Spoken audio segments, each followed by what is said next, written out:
बच्चों और साथियों, जैसा कि आपको पता है करंट अफेयर्स का डेली क्लासेज ना हो पाने के कारण हमें वीकली क्लासेज लेनी पड़ रही हैं। और वीकली क्लासेज में जो भी आपके बचे हुए पोर्शन हैं करंट अफेयर्स के, हम प्रयास करेंगे कि वो सारे के सारे आप तक पहुंचा देंगे। बस आप ध्यान से तथ्यों को नोट करते चलिएगा। वीकली वाले से काफ़ी कुछ हम पोर्शन पूरे कर देंगे, तो जो भी पोर्शन रह जाएगा उसे हम बाद में धीरे धीरे करके वीकली वाले से पूरा कर लेंगे। ठीक है, चलिए आ जाइए अब सीधे सीधे टॉपिक पे। कुछ महत्वपूर्ण चीज़ें हैं जो हमें आप तक पहुंचानी हैं, जो पिछले करंट अफेयर्स में आपसे छूट गई थी। ठीक है, यहाँ पर जितने भी तथ्य दिए गए हैं इनको हमने PDF नहीं बनाया क्योंकि पिछली बार इससे गड़बड़ हो रहा था। इस बार जिस रूप में है उसी रूप में हम आप तक पहुँचा दे रहे हैं। ठीक, आप जल्दी जल्दी से तथ्यों को देखते चलिएगा क्रम से। सबसे पहला, खबरों में रहा शब्द सागर कवच क्या है। एक शब्द बहुत ज़्यादा इस समय मीडिया में चर्चा में है कि सागर कवच क्या है, तो ये है तटीय सुरक्षा अभ्यास। क्या है? तटीय सुरक्षा अभ्यास। वर्ष 2020 के लिए रसायन विज्ञान का नोबेल पुरस्कार किस खोज के लिए प्रदान किया गया है? तो ध्यान रखेंगे 2020 का जो नोबेल है वो प्रदान किया गया है जीनोम एडिटिंग से जुड़ी एक विधि के विकास के लिए। अभी क्या है विधि, जरा देखिएगा।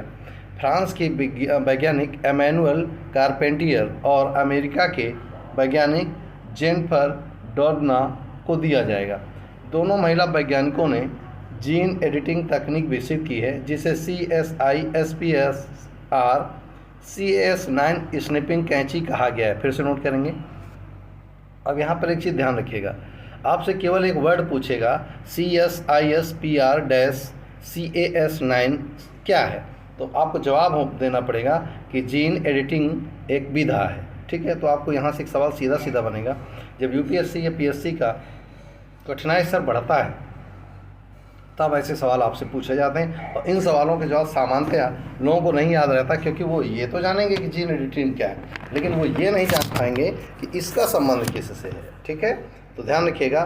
तो ये CSIR और PRCAS9 ये है क्या? स्निपिंग कैंची। इसे जेनेटिक सीजर्स नाम दिया गया है। ठीक, इससे पहले अब तक 5 महिलाओं को रसायन शास्त्र का नोबेल पुरस्कार मिल चुका है।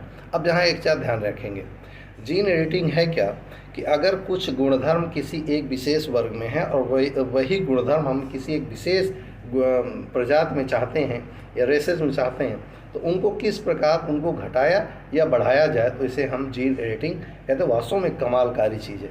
अब ये क्या है कमालकारी चीज़ कि अगर किसी व्यक्ति की लंबाई कम है और उसके बच्चों में लंबाई अच्छी चाहिए, तो आपको सर ने पढ़ाया होगा, डॉक्टर कुमार कार्तिकेय सर ने, कि उन्होंने उसमें पढ़ाया था कि बौना मटर पे प्रयोग किया, तो उन्होंने बौना टी और स्मॉल टी अगर वो दोनों क्रॉस करेंगे तो 2 शुद्ध टी बनेंगे, यानी लंबे लंबे, और 2 एक बनेगा सीधा सीधा छोटा। तो बौने वाले को कटिंग कर देना। ध्यान से सुन लीजिएगा मेरी बात को, सर ने पढ़ाया होगा, फिर से जाइए उनके जेनेटिक देखिए। टी कैपिटल टी, दोनों कैपिटल टी यानी कि शुद्ध हैं, शुद्ध लंबे टाल, दोनों स्मॉल टी शुद्ध बौने। अगर दोनों को क्रॉस कराया था तो उन्होंने कहा था 4 दशाएं बन सकती हैं। एक तो शुद्ध बौने, शुद्ध लंबे, शुद्ध केवल लंबे, शुद्ध केवल बौने, अलग अलग था ना। स्मॉल टी कैपिटल टी, दूसरे में कैपिटल टी स्मॉल टी, जो पहला होगा वो प्रभावी होगा, ये भी सर ने पढ़ाया था। तो यहाँ पर जीन एडिटिंग का मतलब है कि किसी एक गुणधर्म को रोकना और दूसरे गुणधर्म को बढ़ावा देना। समझ में आ गया होगी मेरी बात, इसीलिए इनको नोबेल मिला है। आगे देखिए, वर्ष 2020 के साहित्य के नोबेल पुरस्कार से किसे सम्मानित किया जाएगा? तो देखिए, वर्ष 2020 का नोबेल पुरस्कार मिलेगा साहित्य के क्षेत्र में। कौन है? अमेरिकी कवयित्री हैं, जो पोएट हैं, उनका नाम है लुइस ग्लक। कौन है? Louise Glück. नोट करिएगा, बहुत महत्वपूर्ण है, ये पेपर में आएंगे। देखो, केमिस्ट्री का आपके सामने हुआ एमैनुअल कारपेंटियर और जेनिफर डोडना, ये 2 हो गए केमिस्ट्री के लिए। और अमेरिका की जो हैं, देखो अमेरिका की वहाँ एक फ्रांस की है ना, यहाँ पर अमेरिकी की है, क्या नाम है? Louise Gluck. क्या नाम है? Louise Glück. हाल ही में जारी एक रिपोर्ट के अनुसार भारत के सल्फर डाइऑक्साइड उत्सर्जन में 2018 की तुलना में 2019 में कितने प्रतिशत की गिरावट दर्ज की गई है? तो ये की गई है 6% की। अब कहेंगे सर SO2 की आकलन की बात क्या? अभी तक तो हमने देखा था कार्बन घट रहा, कार्बन बढ़ रहा, कार्बन से नुकसान, कार्बन से फायदे। ये SO2 का सर लेना देना क्या? तो मैं आपको बता दूं,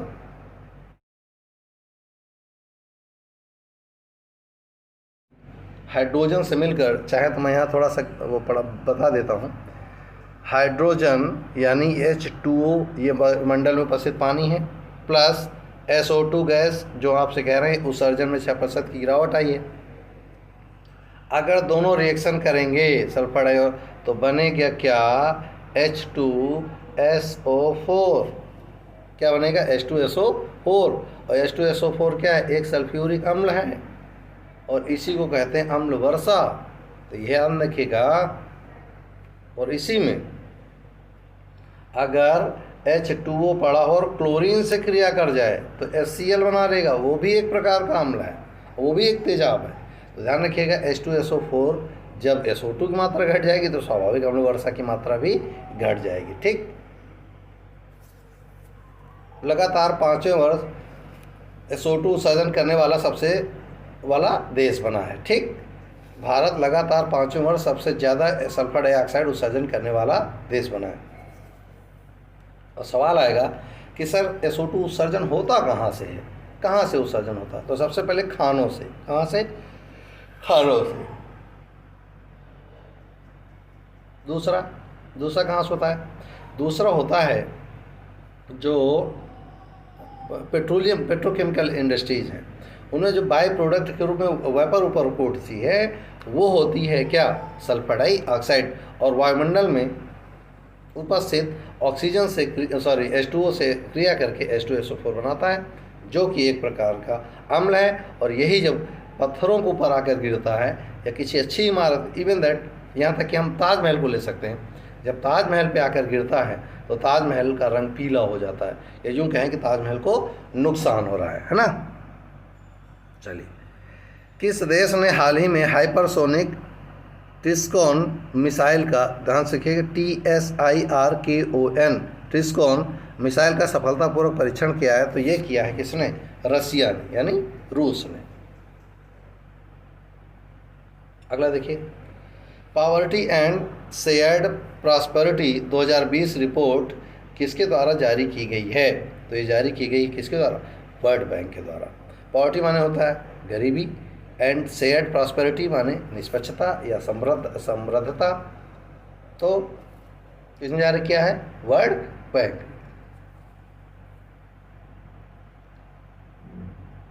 वर्ष 2020 में महामारी के परिणाम स्वरूप लगभग 88 से 115 मिलियन लोग फिर से अत्यधिक गरीबी की स्थिति में आ सकते हैं। आ सकते हैं नहीं जी, आ गए हैं। भारत की स्थिति अगर इस समय पर कैपिटा इनकम आकलन की जाएगी तो मेरा अपना एक व्यू है कि पर कैपिटा इनकम 20 रुपये से भी कम आ गई अगर आप निकालेंगे। और ये बहुत बहुत बुरी स्थिति है देश की। लेकिन कोई बात नहीं, हमारे देश की नहीं, पूरे विश्व की स्थिति है। तो जब सभी एक जैसे हैं तो कोई ना तो कहेंगे कि भैया ये बहुत बड़ा है।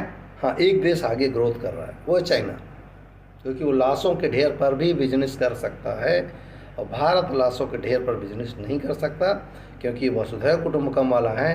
ये चीन को भी अपना भाई मानता है, बशर्ते जब भाई बदतमीजी करे तो भाई के भी कान खींचे जाने चाहिए। एनीवे, 2021 में 23 से 35 मिलियन की अतिरिक्त बढ़ोतरी होने की संभावना है। और जो ये बढ़ोतरी होगी ना, एशियाई देशों में सबसे ज़्यादा होगी, क्योंकि वैसे भी ये डेवलपिंग कंट्री थे और डेवलपिंग कंट्रीज़ में ऐसा होना एक बहुत बड़ी बात होती है जहाँ पर कैपिटा इनकम गिर जाए। देखो भाई, पर कैपिटा इनकम गिरेगी तो परचेजिंग पावर घटेगी, यानी ट्रिपल पी घटेगी। और जब ट्रिपल पी घटेगी तो स्वाभाविक है मार्केट में पैसा नहीं होगा, परचेज करने के लिए पैसा चाहिए ना, परचेजिंग पावर नहीं होगी। और परचेजिंग पावर नहीं होगी तो स्वाभाविक है मार्केट में पैसा पहुंचेगा ही नहीं। पैसा लोग अपने पास इसलिए रखें डर के मारे, ऐसा ना हो कोई घटना ऐसी घट जाए कि हमारे पास पैसे ही ना हो, तो कोई खर्च ही नहीं कर रहा। और जब खर्च नहीं कर रहा तो लोगों के पर्स में पैसा है, और जब लोगों के पर्स में पैसा है तो पैसा तो मार्केट में चाहिए ना जीडीपी बढ़ाने के लिए। तो यहाँ पर हम क्या करें कि जीडीपी पर कैपिटा इनकम गिर गई तो ट्रिपल पी घट गई, और ट्रिपल पी घट गई तो जीडीपी घट गई, और जीडीपी घट गई तो FDI तो जाएगा मेरे भाई, और जब FDI जाएगा तो स्वाभाविक है आपको कष्ट होगा, और भारतीयों को कष्ट हो रहा है। चलिए अगला, कौन सी संस्था भारत के सबसे बड़े HPC AI सुपर कंप्यूटर परम सिद्धि AI को कमीशन करने वाली है? फिर से नोट करेंगे, किस संस्था ने जो हमारा सुपर कंप्यूटर था परम, उसकी परम सिद्धि AI की कमीशन, AI जानते हैं ना, आर्टिफिशियल इंटेलिजेंस,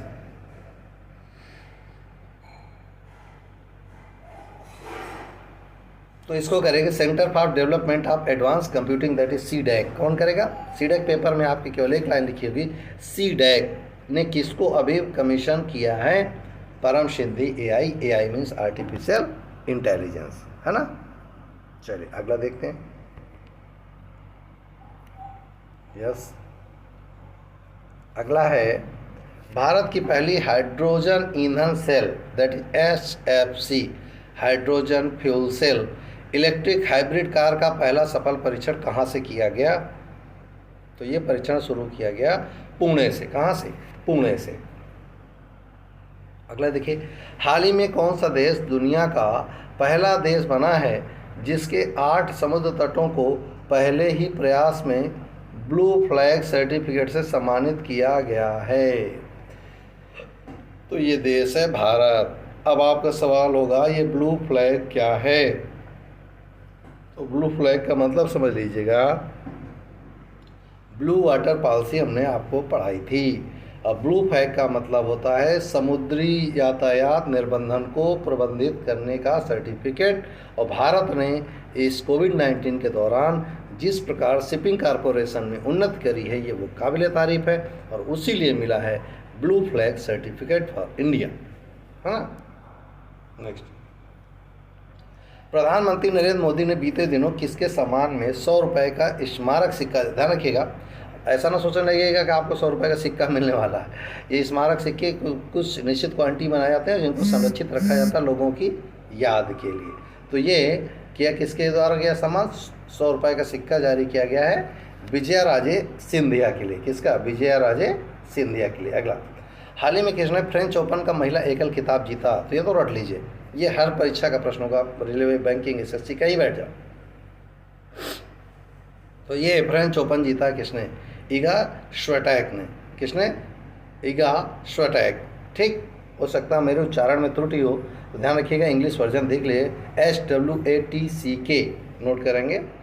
अगला, किसे वर्ष 2020 का शांति का नोबेल पुरस्कार? देखो 3 हो गए, एक तो रसायन का हो गया जिसे फ्रांस और अमेरिका का मिला है, एक साहित्य का मिला है, हमने भी बताया। अब ये शांति का नोबेल वर्ष 2020 का किसको मिला है? तो विश्व खाद्य कार्यक्रम को ये पुरस्कार मिला है। हाल ही में रुद्रम, नोट करेंगे, हाल ही में रुद्रम नामक एंटी एडिशन मिसाइल का सफल परीक्षण किस फाइटर जेट से किया गया? तो ये रुद्रम का जो एंटी एडिशन मिसाइल है, इसको सुखोई 30 MKI या MK1 के द्वारा किया गया है। यह परीक्षण उड़ीसा के पास स्थित व्हीलर द्वीप, जिसका नाम अब बदलकर APJ अब्दुल कलाम द्वीप किया गया है। इसका विकास DRDO ने किया है।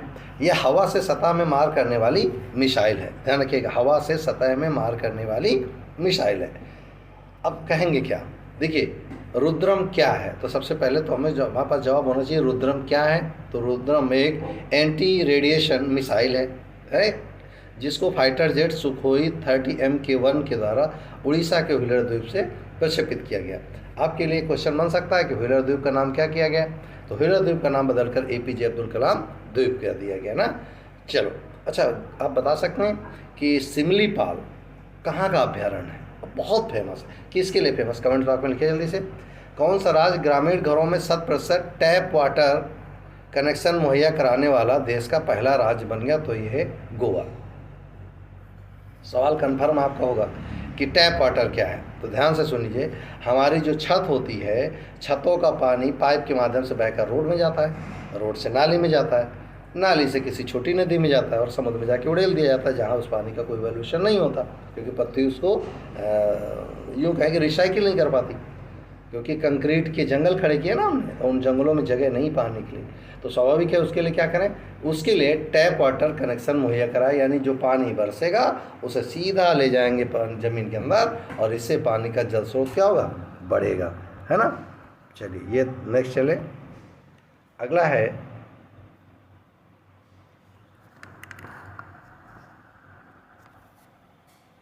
प्रधानमंत्री नरेंद्र मोदी ने देह बेचा करणी, नोट करेंगे, देह बेचा करणी नामक आत्मकथा का विमोचन किया।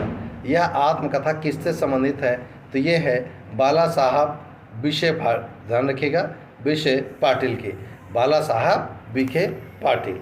ठीक, अगला देखिए, बीते दिनों किस राज्य संघ क्षेत्र ने वृक्ष प्रत्यारोपण नीति, that is tree transplantation policy का अनुमोदन किया है, तो ये किया है दिल्ली ने। किसने किया है, दिल्ली ने। ठीक, हाल ही में किसे संयुक्त राज्य अमेरिका के प्रतिष्ठित शांद्रा निशे लाइफ टाइम अचीवमेंट अवार्ड से नवाजा गया है, ध्यान रखिएगा, ये शांद्रा निशे लाइफ टाइम अवार्ड अचीवमेंट दिया गया है किसको, हरीश कोटेचा को। किसको, हरीश कोटेचा, नोट करिए, बहुत महत्वपूर्ण है। नेक्स्ट, राष्ट्रीय कामधेनु आयोग ने हाल ही में राष्ट्रव्यापी कामधेनु दीपावली अभियान, नोट करेंगे, कामधेनु दीपावली अभियान की शुरुआत की है। राष्ट्रीय कामधेनु आयोग है क्या, यानी किसने किया है, तो इसने किया है मंत्रिमंडलीय प्रस्ताव द्वारा गठित निकाय ने कामधेनु आयोग का गठन किया है, और ये राष्ट्रव्यापी है, जो दीपावली में शुरू करने का प्रयास किया है। अब कामधेनु योजना क्या है, तो एक लाइन में समझ लीजिएगा, कामधेनु योजना का मतलब होता है कि कैसे ज़्यादा से ज़्यादा लोगों को सेल्फ रिस्पेक्ट के लिए स्वरोजगार निर्मित करने का प्रयास किया जाए, वो चाहे पशुपालन हो, चाहे वो अन्य इंडस्ट्री को भी जो डेवलप किया जाए। नेक्स्ट, अपने क्रियान्वयन के बाद से काफ़ी समय से ई संजीवनी ने अपने 5 लाख टेली कंसल्टेंशन पूरे कर लिए हैं। ये पहल किस वर्ष लॉन्च की गई थी, ई संजीवनी 2000, अच्छा ई संजीवनी है क्या, आपने देखा होगा कि बड़े शहरों में गवर्नमेंट द्वारा कुछ मेडिकल स्टोर्स खोले गए हैं, जिसे जेनरिक आप कहते हो, जिसे कहते हैं जेनरिक दवाओं के लिए, यही है ऑनलाइन मेडिसिन। तो ई संजीवनी के द्वारा 5 लाख टेली कंसल्टेंशन, यानी कि किसी, मान लीजिए मुझे कोई डिजीज़ है, तो मैंने फ़ोन किया, और फ़ोन करने के बाद मैंने उन्होंने हमें दवा बताई, हम जेनरिक सेंटर पे गए, वहाँ से हमने दवा ले ली। तो ये शुरुआत 2019 से हुई थी, स्वाभाविक है मोदी जी ने की थी, और इसे ई संजीवनी नाम दिया गया था। नेक्स्ट, 11 अक्टूबर को प्रधानमंत्री नरेंद्र मोदी जी ने किस योजना के अंतर्गत संपत्ति कार्ड वितरित करेंगे, तो ये है स्वामित्व योजना। क्या है, स्वामित्व योजना। यह योजना पंचायती राज मंत्रालय की एक केंद्रीय क्षेत्र योजना है। इसे 2020 से 2024 तक पूरे देश में लागू किया जाएगा। अब संपत्ति कार्ड क्या है, ध्यान से सीधा सीधा समझ, आपके पास जो भी ब्यौरा है उसे सीधा सीधा गवर्नमेंट को उपलब्ध करा दें। ये आपको कार्ड दे देंगे, उस पर एक नंबर होगा, उस पर पूरी आपकी डिटेल, ज़मीन, नौकरी, सोना चांदी सब आप उस पर लिख दीजिएगा, वो कंफर्म हो जाएगा कि आपका कार्ड हो जाएगा। आप किसी भी दशा में होंगे, लोन लेना है, आपको ज़मीन बेचना है, कुछ करना है, एक कार्ड आपके पास हो जाएगा, और भारत सरकार को पता भी चल जाएगा कि तुम्हारे कितने प्लाट हैं, और ये प्लाट जो खरीदे हो वो उसकी लक्ष्मणिया का टैक्स अदा है या नहीं है। कुल मिला के छुट्टा लोग फंसेंगे, है ना। हाँ, यस, चलिए आगे आते हैं। और लास्ट अगला है, पीएम नरेंद्र मोदी संयुक्त राष्ट्र की किस संस्था की 75वीं वर्षगांठ पर स्मारक सिक्का जारी करेंगे, तो FAO का 75वीं वर्षगांठ मनाई जा रही इस वर्ष, खाद्य और कृषि संगठन। नेक्स्ट, केंद्र ने राष्ट्रीय ग्रामीण आजीविका मिशन के तहत, नोट करेंगे, के तहत किन राज्यों केंद्र शासित प्रदेशों के लिए 520 करोड़ रुपए के पैकेज की मंजूरी दी है, तो ये दी है किसके लिए, जम्मू और कश्मीर और लद्दाख के लिए। देखिए अब यहाँ जम्मू कश्मीर नहीं कहेंगे, अब जम्मू कश्मीर और लद्दाख कहेंगे, क्योंकि आपको अच्छे से पता है 5 अगस्त 2019 को जो रचना रची गई जम्मू और कश्मीर के रूप में, आप जान गए होंगे कि अब वो लद्दाख अलग है और जम्मू कश्मीर अलग है। जम्मू कश्मीर केंद्र शासित है और लद्दाख ऑटोनॉमस है ना। प्रदूषण नियंत्रण प्राधिकरण के अनुसार किन शहरों में 15 अक्टूबर 2020 से डीजल जनरेटर सेट का इस्तेमाल नहीं किया जा सकेगा। बहुत बड़ी बात है। जिन लोगों ने डीजल जनरेटर खरीद रखे हैं वो सब तैयार हो जाओ। नोएडा, गाज़ियाबाद, ग्रेटर नोएडा, फरीदाबाद, गुड़गांव और दिल्ली, यहाँ पर जनरेटर नहीं चलेंगे डीजल वाले। और वहाँ पर प्रदूषण की दर क्या करनी है, घटानी है। तैयार रहो यूपी वालों, शादी में आपके जनरेटर बंद। Next, food and drug administration ने हाल ही में किस बीमारी के इलाज के लिए पहली दवा को मंजूरी दी है? तो यह है इबोला वायरस। ये वायरस से होने वाली एक बीमारी, नोट करिएगा, यह है इबोला बीमारी। हाल ही में प्रसिद्ध कवि एवं लेखक आकिथम अच्युतन का 94 वर्ष की आयु में निधन हो गया। वे किस भाषा के कवि लेखक थे? ध्यान रखिएगा, वो मलयालम के लेखक थे। इन्हें पद्मश्री पुरस्कार और 1973 में साहित्य अकादमी पुरस्कार से सम्मानित किया गया था। 100% भी योग्य व्यक्ति होंगे। अगला, व्यापार, निवेश और सहयोग पर भारत ने किस देश के साथ द्विपक्षीय उच्च स्तरीय समूह की बैठक आयोजित की है? तो ये बैठक किसके साथ आयोजित की है? मैक्सिको के साथ। किसके साथ? मैक्सिको के साथ। नेक्स्ट, हाल ही में संपन्न एक्सरसाइज सुरक्षा कवच सेना किस राज्य संघ क्षेत्र की पुलिस द्वारा किया गया संयुक्त आतंकवाद विरोधी अभ्यास है ये, और इसका नाम है सुरक्षा कवच। तो ये किया गया है महाराष्ट्र में। किस में किया गया? महाराष्ट्र में। तो ये था हमारा आज का टॉपिक। उम्मीद है आपको अच्छा लगेगा और आप इसे अच्छे से तैयार करेंगे, और बहुत अच्छे से तैयार करेंगे, हम ये भी जानते हैं। और नहीं तैयार करेंगे तो भी तैयार तो करना ही पड़ेगा। एनीवे, ये था हमारा आज का टॉपिक। करंट अफेयर्स नोट कर लीजिएगा। परसों आपको अपनी हिस्ट्री क्लासेज जैसे चल रही थी वैसे फिर चलेंगे। शायद 1-2 क्लासेज और बची होंगी, और उनको ख़त्म करने के बाद कुछ आंदोलन पीछे छूट गए थे, उन्हें हम एक दिन में निपटा देंगे, और उसके बाद फिर बात करेंगे हम नेक्स्ट टॉपिक की। हो सकता है कल से क्लासेस खुल जाए, तो बहुत जल्दी आर्डर जो भी आएगा हम आपको सूचना देते रहेंगे। आज फिलहाल इतना ही, मिलते हैं नेक्स्ट वीडियो में नई उम्मीद के साथ, नए जोश के साथ। फिलहाल आज इतना ही। जय हिंद।